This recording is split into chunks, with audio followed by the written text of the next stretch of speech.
ඔන්න අපි අදත් ආව හරියටම වෙනදා වෙලාවටම ලෝකේ තියෙන ලොකු දෙයක් ගැන විස්තරත් අරගෙන. ඉතින් අපි අද කියන්න යන්නේ තරම් සතුටුදායක දෙයක් ගැන නම් නෙවෙයි. අපි අද විස්තර අරන් ආවේ ලෝකෙ මෙතෙක්කල් වාර්තා වුණ ලොකුම නැත්නම් දරුණුම ගුවන් අනතුර ගැන. කාලෙන් කාලට ලෝකෙ 4 වටින් වාර්තා වන ගුවන් අනතුරු අතරින් එදා මෙදා තුර සිද්ධ වුණ දරුණුම ගුවන් අනතුර වාර්තා වෙන්නේ 1977 මාර්තු 27 වැනිදා කැනරි දූපත්වල ටෙනරිෆ් දූපතෙන්.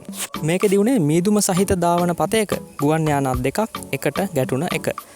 මේ අනතුරෙන් 583 දෙනෙකුට ජීවිතය අහිමි වෙනවා. ඒක ගුවන් අනතුරකින් වැඩිම පිරිසක් මිය ගිය අවස්ථාව විදිහට තමයි ඉතිහාසයට එකතු වෙන්නේ. එදා මුළු ගුවන් පතේම මහා මීදුමකින් වැහිලා තිබුණේ.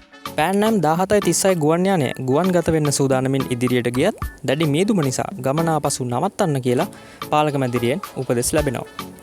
මේ නිසා පෑන් නම් යානය ගුවන් පතේන් ඉවතට ගනිමින් තමයි ඉන්නේ. මේ අතරේ මොකක් හරි වැරද්දක් නිසා KLM 48.5 කියන ගුවන් යානයත් මේ ගුවන් පතේම මීදුම මැද්දෙන් ඉදිරියට ඇදෙන්නේ ගුවන් ගත කරන්න හිතාගෙන.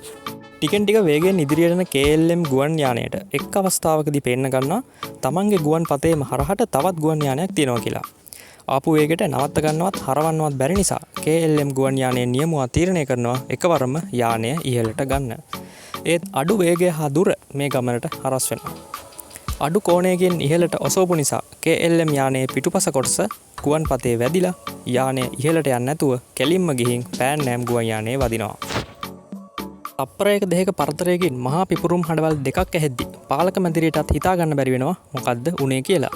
පස්සේ වුන් මීදුම මැද්දෙන් ඇවිත් ගුවන් අනතුරු දැකලා සහන කණ්ඩායම් එව්වත් KLM ගුවන් යානයේ හිටපු මගින් සියලුම දෙනාත් ඒ කියන්නේ 248 දෙනාමත් පෑන් නෑම් ගුවන් යානයේ හිටපු මගින් 396න් 335 දෙනෙකුත් අඟුරු වෙලා යනවා.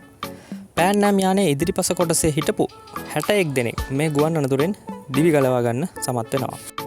සමස්ත මරණ 583ක් එක්ක මේක ලෝක ඉතිහාසයේ දරුණුම ගුවන් අනතුර විදියට වාර්තා පොතට එකතු වෙද්දී ලෝක ගුවන් ගමන් පිළිබඳ සම්මත ක්‍රම ඇති වෙන්නත් මේ ගුවන් අනතුර හේතුවක් වෙනවා.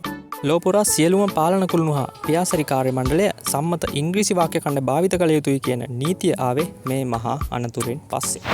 එහෙනම් තවත් දවසක හරියටම මේ වෙලාවට හමු වෙමු. රැඳී ඉන්න අපිත් එක්කම මේ ලෝකෙ ලොකුම දේ හොයන මෙගා ලිස්ට්.